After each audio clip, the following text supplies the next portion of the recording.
Good evening, class. How are you? I think, I hope, not think, I hope you all good. Okay जैसा कि मैंने आपसे promise किया था कि मैं आपको इसका पार्ट 3 आज प्रोवाइड करा दूंगी, तो वही मैं आज आपको प्रोवाइड कराने जा रही हूँ। और एक्स्ट्रा नॉइस हो, है ना, जैसे रेलवे की आवाज़ आए, ट्रेन की मतलब आवाज़ आए, तो उस पे आपको ध्यान नहीं देना है, ठीक है। मेरी आवाज़ पे ध्यान दीजिएगा केवल, मैं क्या बता रही हूँ, क्या पढ़ा रही हूँ। सबसे पहले तो अपनी बुक का पेज नंबर 87 आप ओपन कर लेंगे। मैं उसी को क्लियर करने जा रही हूँ, ठीक है। और मैं स्टार्ट करती हूँ अब। पार्ट 3 है इसका। Force change the directions of a motion, sorry, of a moving body. जो एक फोर्स होता है, एक बल होता है, वो क्या बदल सकता है?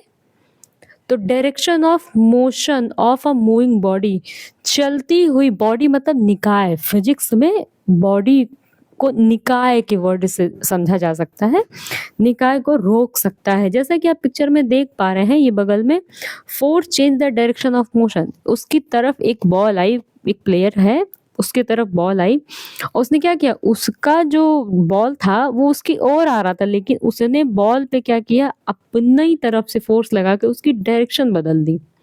हेडिंग समझ में आ गई क्या है? उसने क्या किया, अपनी तरफ से फोर्स लगाया और डायरेक्शन को बदल के रख दिया, ठीक है। वही हम पढ़ने जा रहे हैं। एक्शन एंड डायरेक्शन, न्यूटन के लॉ का ये थर्ड रूल है, एक्शन एंड रिएक्शन लॉ। जैसा एक्शन वैसा रिएक्शन, ठीक है। जैसे आप थप्पड़ मारते हो किसी को, थप्पड़ छोड़ो, ये तो थप्पड़ में जिसमें जो कमजोर होगा, जो सॉफ्ट होगा उसको तेज पड़ेगी, और जो हार्ड होगा उसको तेज लग जाएगी। एक बॉल लेते हैं, बॉल को जमीन पर पटकते हैं, बॉल क्या होगी, ऊपर उछलेगी। क्यों? क्योंकि बॉल में जितना हमने फोर्स लगाया था वो नीचे गई, उसी स्पीड से ऊपर आ गई वो। इतनी बात समझ में आई बेटा? बात समझ में आ जाए तो ओके बोलिएगा। मैं पढ़ती हूँ लाइनें। The direction of a moving body can changed by applying force on it. Same चीज है कि हम किसी भी बॉडी पर अगर हम फोर्स अप्लाई करें तो उसको हम, उसके डायरेक्शन को हम चेंज कर सकते हैं।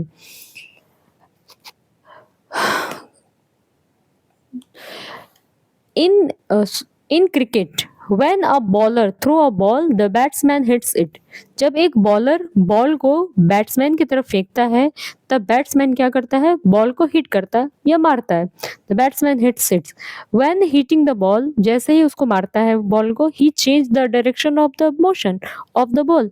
वो वैसे ही बॉल की डायरेक्शन को क्या करता है, कर देता है, चेंज कर देता है। अब आपको भी दिख रहा होगा, चेंज कर देता है। नेक्स्ट देखते हैं, the direction of motion. Similarly a car driver applying force on the steering wheels in order to change the direction of the moving car. Steering जानते हैं, जो गोल गोल आगे कार में लगा होता है, जिसको पकड़ के ड्राइवर चलाता है, उसको स्टीयरिंग बोलते हैं।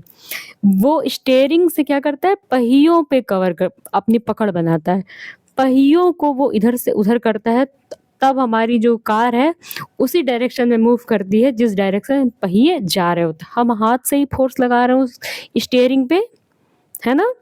इतना समझ पा रहे हैं आप? आगे देखते हैं। हेडिंग है आपकी, force can change the shape size of an object.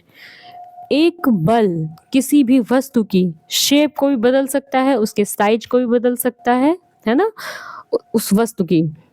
Take a rubber band और a spring and try to pull it.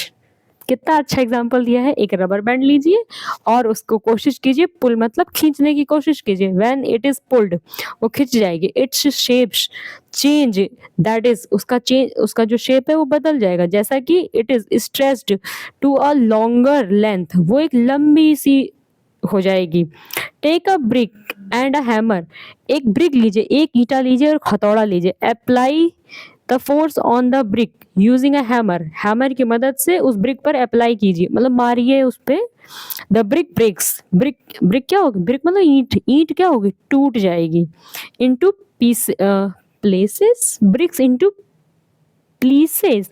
Pieces हो गया यहाँ पे बेटा, ओके। आई थिंक पीसेस ठीक लिखा है, पीसेस। इन अदर वर्ड्स, दूसरे शब्दों में, इट्स शेप चेंज, उसका क्या हो गया, शेप चेंज हो गया, अच्छी खासी ईंट को हमने क्या किया, हथौड़े से तोड़ दिया। आप जब घर में गुस्सा करते हो तो क्या करते हो?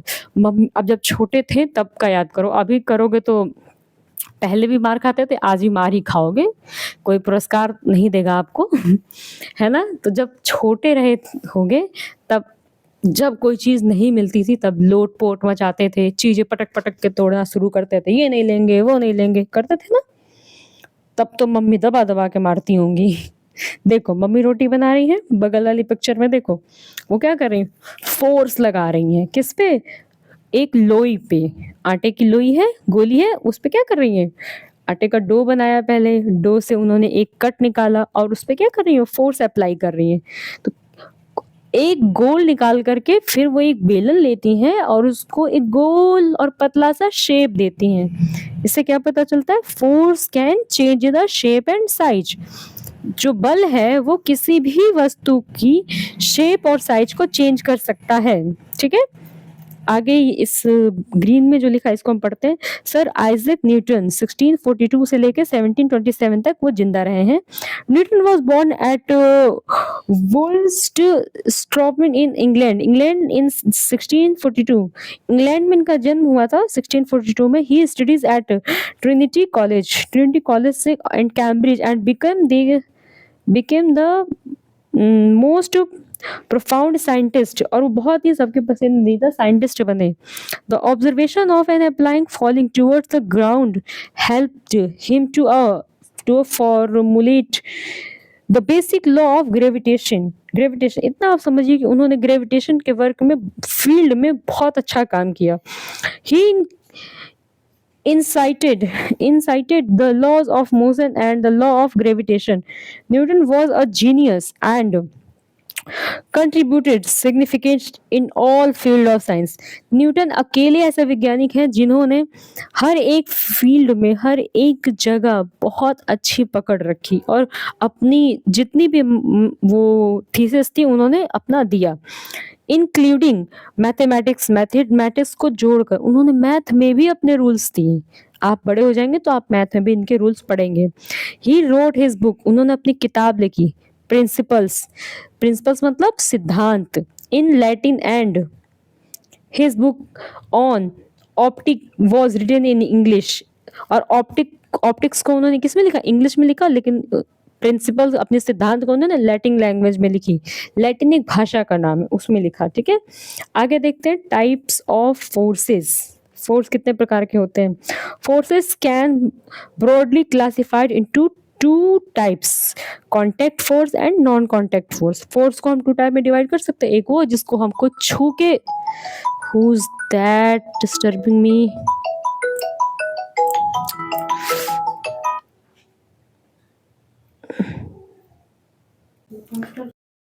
सॉरी आपको डिस्टर्ब हुआ होगा, बीच में कॉल आ गई किसी की। तो हम कहाँ आते हैं? Types of forces. हाँ, दो तरह के हमारे फोर्स होते हैं, एक वो जिसको हम कांटेक्ट में यानी कि टच कर सकते हैं, और दूसरे वो जिसको हम टच नहीं कर सकते। अब जिसको टच कर सकते हैं वो कौन कौन से फोर्स है? तो मस्कुलर फोर्स, मस्कुलर मतलब हाथ से जिसको छू सकते हो। फ्रिक्शन फोर्स जो जमीन पे लगता है। Mechanical force, magnetic. Non contact force में कौन कौन आता है? मैग्नेटिक फोर्स, चुंबकत्व वाला। ग्रेविटेशनल गुरुत्वाकर्षण वाला बल। इलेक्ट्रोस्टैटिक फोर्स यानी कि बिजली वाला, है ना? बिजली का झटका लगता है, बिजली पकड़ ली, यही बोलते हो ना गाँव में, बिजली पकड़ ली, बिजली छोड़ दी, वही है ये। आगे देखते हैं कांटेक्ट फोर्स के बारे में देखते हैं। Contact force are those types of forces which result when the two interacting objects are perceived to be physically contacting each other. Let us learn about the different kind of force. Contact force, और भी contact force है जिनको हम जानने की कोशिश करते हैं। पहला है muscular force. It is the force applied by the musculars of the body. ये वो बल है जिसके एक्टिविटी अप्लाई हम किसी भी दूसरी बॉडी पर करते हैं, निकाय पर करते हैं। वाइल वॉकिंग, दौड़ने के दौरान, चलने के दौरान, रनिंग, दौड़ने के दौरान, लिफ्टिंग, उठने के दौरान, and object and exercising, exercise के दौरान। मस्कुलर फोर्स इज यूज, उस वक्त क्या होती है, मस्कुलर फोर्स हमारी काम आ रही होती है। It is use to plough the field. So sorry, एक लाइन यहाँ पे रह गई हमारी। Human beings have human beings have human beings have used the muscular force of animals for their benefits for ages। Human क्या करता है, अपने फायदे के लिए जानवरों का इस्तेमाल करता है। जैसे खेती में किया जाता है ना, देखो बगल में किया जा रहा है, दो जगह इस्तेमाल किया जा रहा है, खेती में भी किया जाता है। अब तो खैर ट्रैक्टर वगैरह आ गए, लेकिन पहले होता था। लेकिन आज भी गांव में माल ढुलाई के लिए या फिर किसी खास फंक्शन में, शादी विवाह में घोड़े का इस्तेमाल करते हैं, या किसी गांव एरिया में जहाँ जिसके पास व्यवस्था नहीं, वो आज भी बैल रखता है ना। तो आप देख पा रहे होंगे कि, और मैंने तो गांव सिटीज वगैरह में देख रखा है, भैंसे भी यूज किए जाते हैं, खींचते हैं सामान एकदम अपने। तो ये मस्कुलर फोर्स है। An ox is also strong and its muscular force is used to plough the field. खेत को जोतने में हम ऑक्स का यूज करते हैं। The strength and muscular force of a horse और a buffalo are use to pull carts. Carts मतलब घोड़ा गाड़ी को खींचने में काम आते हैं, बफेलो भैंस और घोड़े। In the olden to draw water from wells for irrigation मतलब सिंचाई के लिए ऑक्स का यूज किया जाता है। आपने एक रहट नाम सुना है? रहट इंग्लिश में रहट बोलते हैं, हिंदी में भी उसको रहट ही बोलते हैं आई थिंक। कुआं होता है, मैं ऐसे ही एक्सप्लेन कर सकती हूँ, आप समझ पाए। एक इमेज बनाए आंख बंद करके, शायद मैंने, कुआं होता है और उस कुएं के अंदर बहुत सारी बाल्टियां लगी होती हैं। एक जैसे झूला होता है, आसमानी झूला, बिल्कुल इसी तरह से उसके अंदर चल रहा होता है। एक तरफ से पानी निकलता है, एक तरफ से भरता जाता है, और ये प्रोसेस बहुत लंबा होता है। और एक तरफ आप दूर से देखेंगे तो आपको नजर आएगा कि बैल कहीं घूम रहे होंगे। जैसे जैसे वो घूमते हैं वैसे वैसे वो झूले की तरह नीचे जाता है, पानी भरता है और ऊपर पानी फेंकता है एक गड्ढे में, फिर नीचे जाता है। फिर बिल्कुल बड़ा वाला जो झूला होता है, जो गोल गोल घूमता है झूला, आपने कभी झूला देखा हो गाँव वगैरह में, तो मैं उसकी बात कर रही हूँ। अब मुझे भी समझ में नहीं आ रहा मैं आपको कैसे बताऊँ उस झूले को। चलो कभी कोई वीडियो होगा तो मैं आपको क्लास में दिखा दूंगी, ठीक है। तो आज का ये पेज है हमारा पार्ट 3, जो यहीं पर फिनिश होता है। इसमें कोई डाउट है तो आप मुझसे कांटेक्ट कर सकते हैं। कांटेक्ट में आपको पता है कि क्या करना है क्या नहीं करना है। आप डायरेक्टली मुझसे कमेंट में जा कर के पूछ सकते हैं, और या फिर आप डायरेक्टली ग्रुप में पूछ सकते हैं, ठीक है। So good night, good bye, have a great day, great night, have a great night.